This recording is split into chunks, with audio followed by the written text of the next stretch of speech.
제가 저번 주에 서울에 다녀왔습니다.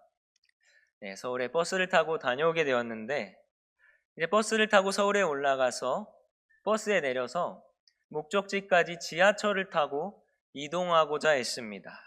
요즘은 참 좋은 시대입니다. 휴대폰을 열어서 인터넷에 검색을 하기만 하면 지하철이 역에 언제 도착하는지 아주 잘 나와 있는 그러한 좋은 시대에 우리는 살아가고 있습니다. 제가 또 나름 젊은 세대에 속하여 가지고 휴대폰을 켜고 검색을 해봤습니다. 마침 몇 분이 남지 않은 채 제가 기다리던 열차가 저의 앞에 있던 역에 들어오게 되었습니다. 그렇게 여유로운 시간은 아니었으나 그렇게 급하지도 않은 시간이었습니다. 그런데 역으로 가던 중에 제가 버스를 타기 전에 물을 사지 못해서 목이 너무 마른 겁니다.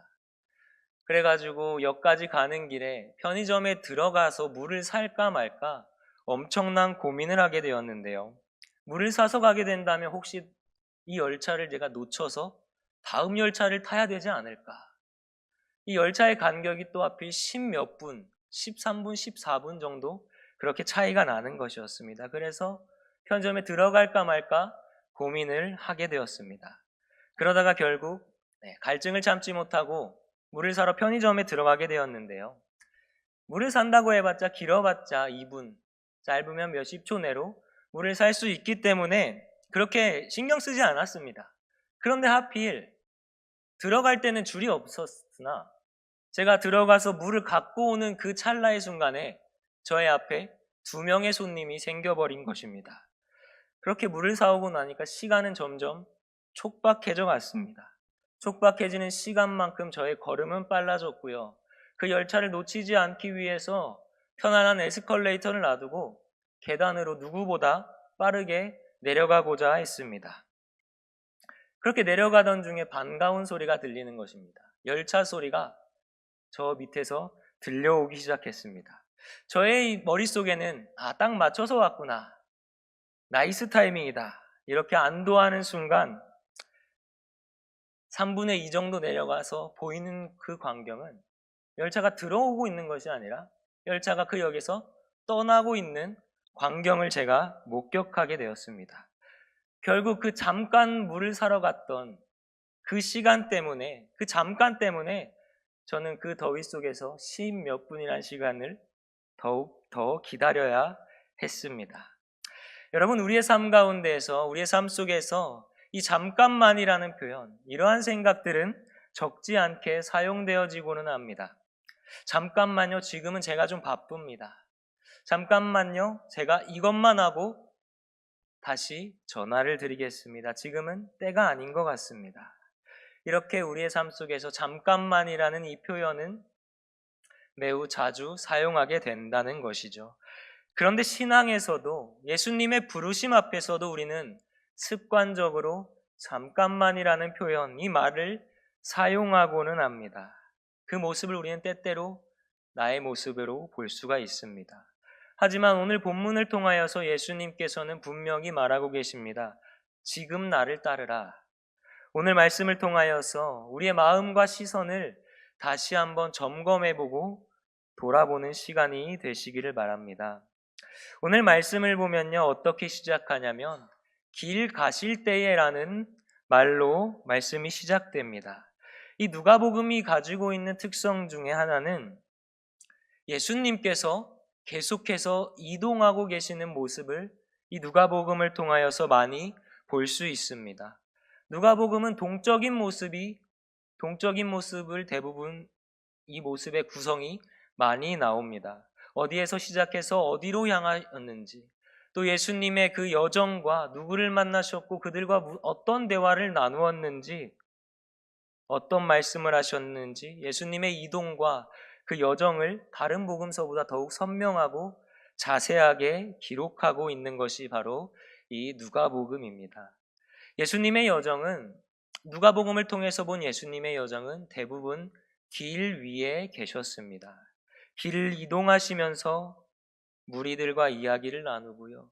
길을 이동하시면서 여러 사람들을 만나고는 합니다. 그리고 이 길은 단순히 이동이라는 것만을 의미하지 않고 하나님의 나라를 향한 여정, 그리고 제자가 걸어야 할 삶의 방향을 상징하는 것입니다. 오늘의 말씀 역시, 이 이야기의 배경 역시 길 위에 있습니다. 길을 이동하시면서 예수님을 따르는 무리들과 이야기를 나누는 모습인데요. 예수님과 그 무리들은 바로 이전에 사마리아 마을에 방문하였지만 그 마을 사람들에게 환영받지 못하고 배척당한 채로 나온 직후의 시간입니다. 야고보와 요한은 분노하며 그들에게 불을 내려 그 마을을 멸하게 해달라고 예수님께 요청하지만 예수님께서는 오히려 그들을 꾸짖으십니다. 이 길이 바로 제자의 삶이라는 것을 나타냅니다. 우리가 걸어가야 할 길은 이 길과도 같다는 것입니다. 결국 순탄하지만은 않습니다. 언제나 환영받지만은 않고요. 언제든지 사람들에게 이해를 받지 못하고 거절당하고 외로움을 겪는 길이라는 것입니다. 또한 길 위라는 곳은 편안하지만은 않습니다. 안락하지만은 않은 장소입니다. 피곤하고 지친 몸을 제대로 쉴 곳조차 없는 곳이 바로 길 위라는 곳입니다. 예수님께서는 항상 그런 길을 걷고 계셨고 그 길로 우리를 부르셨습니다. 그렇기에 우리가 예수님을 따른다는 것, 예수님의 제자가 된다는 것은 편안하고 익숙하고 안락한 삶을 뒤로하고 고난과 힘듦이 있는 그러한 길, 그러한 삶을 나의 삶으로 받아들인다는 것을 뜻한다는 것입니다. 길을 가실 때에 이러한 삶을 살아가는 것, 이러한 길을 걸어가는 것이 우리가 예수를 닮아가는 과정, 제자가 되어가는 과정이라는 것입니다.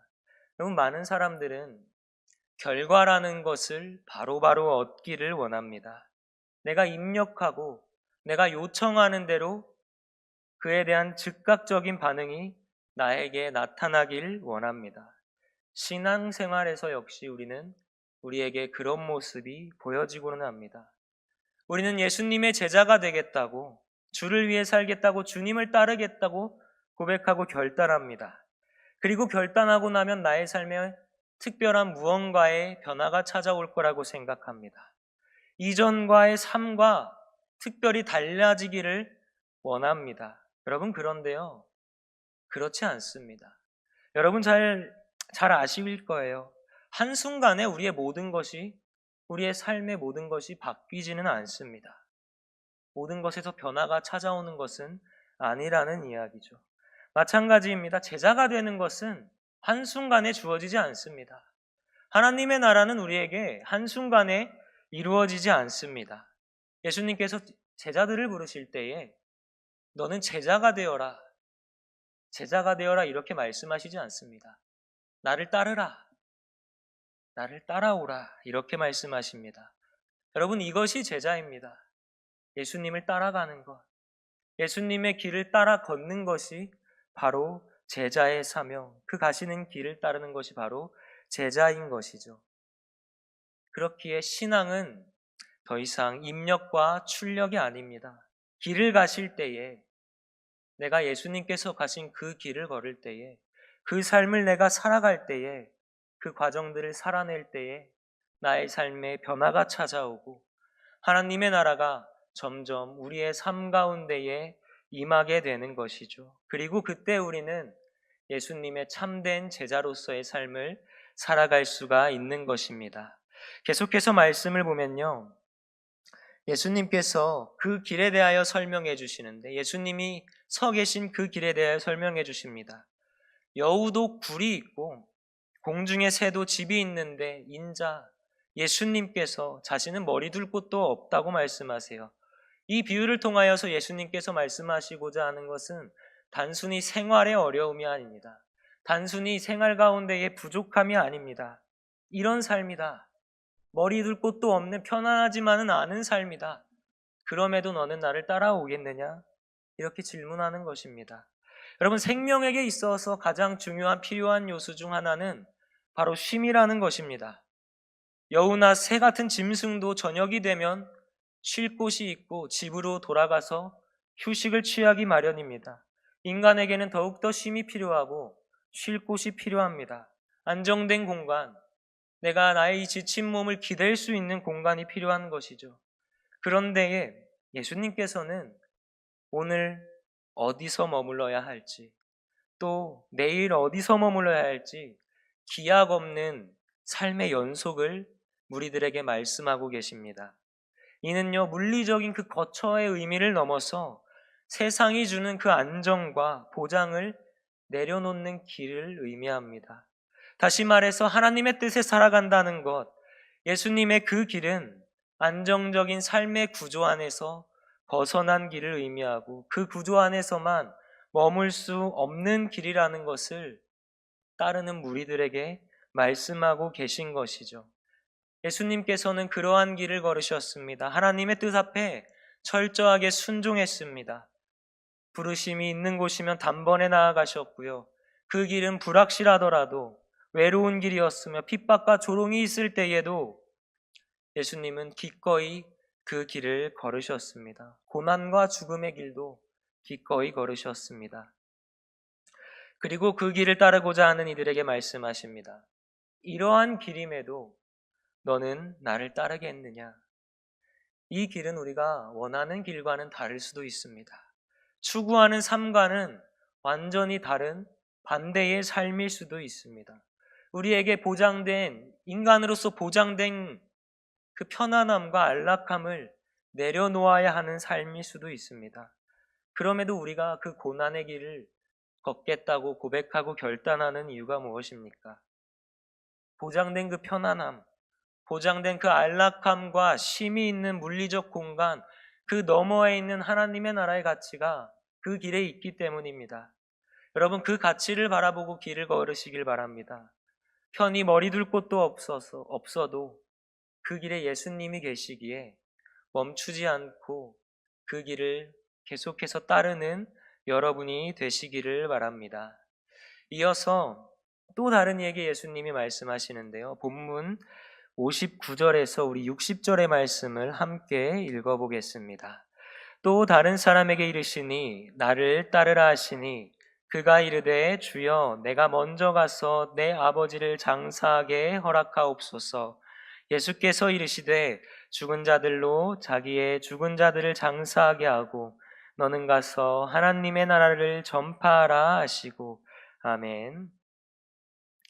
여러분, 예수님의 이 말이 들을수록 참 냉정하게 느껴질 수도 있습니다. 사랑하는 아버지가 돌아가셨는데 나의 가족이 죽었는데 그 장례를 치르고 다시 오겠다는 건데, 여러분, 이 말씀만 보면 이 인륜의 도를 저버리는 것 같고 아버지 효의 도리를 저버리는 것 같은 명령입니다. 단호하고 매정하게 말씀하세요. 여러분, 이 말씀에서 가장 중요한 것은요, 가장 중요한 핵심은 먼저라는 이 단어의 표현에 있습니다. 이 말씀 가운데에서 장사라는 것은 세상적인 일들을 의미하는데요. 즉 예수님을 따르고 싶지만 지금은 따를 때가 아니라고 말하는 것입니다. 나는 예수님을 따르겠으나 그러나 지금은 예수님은 따를 수 없습니다라고 말하는 것입니다. 저거 먼저 하고 와서 예수님을 따르겠습니다. 이거 먼저 하고 내 상황이 좀 나아지면 예수님을 따라 걷겠습니다. 겉으로는 주님을 따르겠다고 말하지만 입으로는 주님 가신 그 길을 내가 걷겠다고 말하지만 지금은 아니라는 것이죠. 그 이면에는 말하지 않아도 이 말이 따라옵니다. 지금 나에게는 주님보다 중요한 것이 있습니다. 지금 나에게는, 나의 삶에는 주님보다 더욱더 소중한 것이 있습니다. 이에 예수님 말씀하세요. 죽은 자들로 죽은 자들을 장사하게 하고 너는 가서 하나님의 나라를 전파해라. 세상 일은 세상에 매여 있는 자들, 영적으로 죽은 자들에게 맡기고 나를 따르겠다고 하는 너는 가서 하나님의 나라를 전파하라는 것입니다. 여러분, 제자됨의 본질은 하나님 나라의 일이 우리에게 가장 먼저가 되어야 하며 지금 바로 응답해야 한다는 것입니다. 예수님의 제자가 된다는 것은 우리의 삶 가운데에 우선순위가 바뀐다는 말입니다. 나에게 중요한 것, 나에게 소중한 것을 주님 앞에 내려놓는 결단이 필요하다는 뜻이지요. 또 다른 이에게 또 어떤 비유를 하시냐면요. 쟁기를 잡고 뒤를 돌아보는 자는 합당하지 않다고 말씀하십니다. 여러분, 농사를 해보시거나 밭을 가꿔보신 분은 아시겠지만 쟁기를 잡았다는 것은 무엇을 의미합니까? 이제 이 밭을 갈겠다는 준비가 완료되었다는 그 결심입니다. 그 다짐입니다. 근데 쟁기를 잡고 계속해서 뒤를 돌아보게 된다면 밭이 어떻게 되겠습니까? 엉망이 됩니다. 밭을 제대로 갈 수가 없는 것이죠. 앞을 향해 똑바로 나아가야 그 고랑이라고 하나요? 네. 고랑이 제대로 생기는데 쟁기를 잡고 뒤를 계속 돌아보면 방향은 점점 흐트러질 것이고 그 고랑은 엉망이 되고 말 것입니다. 사실 저는 쟁기를 잡아본 적이 없습니다. 쟁기를 잡아본 적이 없어서 이 쟁기를 제가 다른 것으로 바꿔서 생각을 하고 묵상을 해봤는데요. 연필을 쥐고 있다는 것은 제가 공부를 하기로 마음을 먹었다는 것입니다. 이제는 계속해서 공부를 하겠다고 결심을 한 것이죠. 그런데 연필을 잡고서도 책이 아니라 TV를 보거나 다른 손으로 휴대폰을 만지고 보고 있다면은 한 손에는 아무리 연필을 1시간, 2시간을 잡고 있어도 단 1분도 공부를 하지 않은 것이 됩니다. 이게 무슨 말이냐면요. 결심을 하는 것도 중요하지만 그러나 그것만으로 부족하다는 것입니다. 바라보는 방향과 우리의 결심이 동일해야 한다는 것입니다. 무엇을 바라보고 무엇에 집중하냐에 따라서 그 결심의 결과는 바뀌게 된다는 것이죠. 쟁기를 잡았다는 것은 예수님을 따르기로 결심했다는 것입니다. 그러나 뒤를 돌아본다는 것은 아직까지 우리 세상에 미련이 남아있다는 상태를 의미합니다. 몸은 예수님을 향해 있지만 나의 시선과 마음이 아직 세상의 것들을 향해 있다는 것입니다. 여전히 우리의 뒤에 있다는 것이죠. 예수님께서는 이러한 두 마음을 원하지 않으십니다. 한 손에는 쟁기를 잡고 시선과 마음 역시 오직 하나님의 나라를 향해 있는 그러한 한 사람, 그러한 제자를 주님께서는 원하시고 찾고 계신다는 것입니다. 한쪽에는 믿음과 한쪽에는 세상, 이런 두 마음을 가진 자는 하나님 나라에 합당하지 않다고 예수님을 따르고자 하는 이 무리들에게 단호하게 말씀하시는 것입니다. 여러분, 중요한 것은요, 방향입니다. 예수님을 따라서 한 걸음씩 걷는 것입니다. 걸음이 빠르든 느리든 상관없습니다. 우리가 어디쯤에 와 있든 상관없습니다. 뒤를 돌아보지 않고 그저 주님 바라보고 앞을 향해 계속해서 나아가고 있는가? 그것이 참된 제자의 모습이겠죠. 오늘 주님은 우리에게 다시 묻습니다. 너는 지금 어디를 바라보고 있느냐? 쟁기를 잡고 뒤를 돌아보고 있지는 않느냐? 우리의 삶 가운데에 만약 아직도 정리하지 못한 미련들이 남아있다면 여러분, 주님 앞에 그것을 내려놓으시길 바랍니다. 어떤 관계, 또 어떤 습관, 어떠한 물질든 어떠한 욕심, 어떠한 과거든 그 무엇이 되었건 주님을 바라보는 시선을 흐리게 하고 방해한다면 과감히 그것을 끊어내야 할 것입니다. 우리 삶에서 반드시 끊어내야 할 뒤라는 것입니다. 오늘 본문은 단지 예수님과 예수님을 따르겠다고 하는 그 무리들의 대화로서 끝나는 것이 아닙니다. 오늘 이 시대의 가운데서도 지금 우리에게도 임하고 있는 예수님의 부르심입니다. 나를 따르라.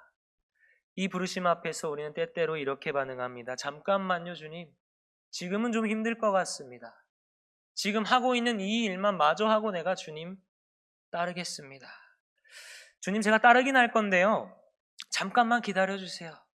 이 일만 마무리되고 안정되면은 주님 금방 따라갈게요. 여러분, 좀 전에도 말씀드렸듯이 주님보다 더 중요한 것이 지금 내게 있습니다. 주님보다 더 소중하고 주님보다 더 우선이 되는 것이 아직 나의 삶에 있습니다. 그러나 오늘 분명하게 주님 말씀하십니다. 지금 하나님의 나라는 지금 우리의 삶 가운데에 임하고 있다. 나중된 미래가 아닙니다, 여러분.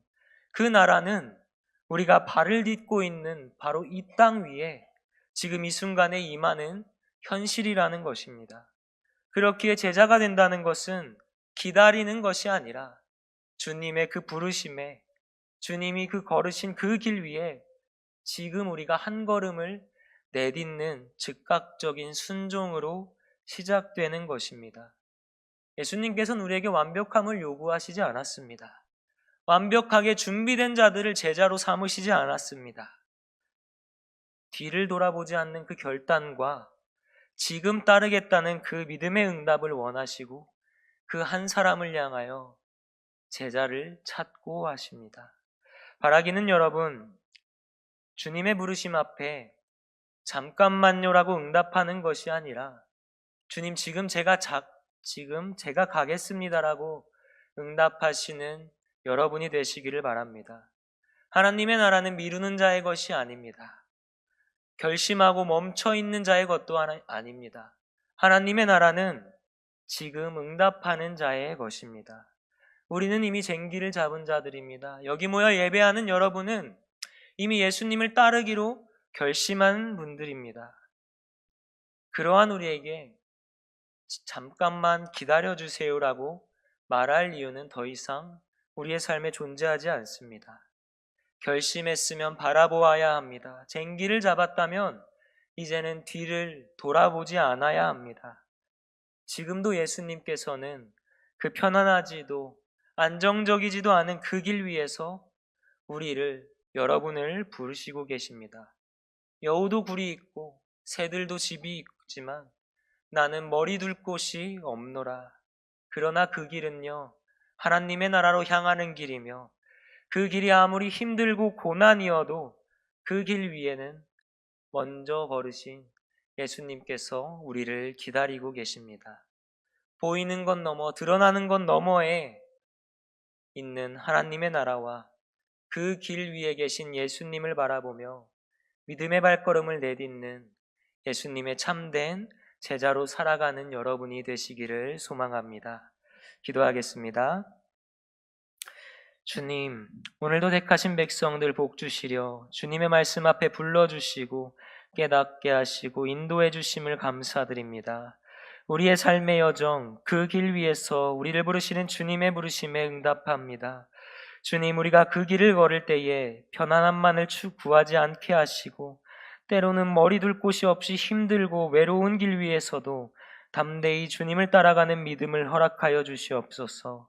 주님의 부르심에 뒤돌아보지 않고 앞으로 나아가게 하시고 우리 삶의 중심과 우선순위가 항상 주님 앞에 있음을 고백하며 주님께서 걸으신 그 길을 따르는 복된 제자들 되게 하여 주시옵소서. 하나님의 나라가 지금 이 순간 우리의 삶 속에 임하게 하시고 주님을 닮아가는 예배하는 모든 이들 되게 하여 주시옵소서. 감사와 찬양과 영광을 올려드리오며 이 모든 말씀 예수님의 이름으로 기도드립니다. 아멘.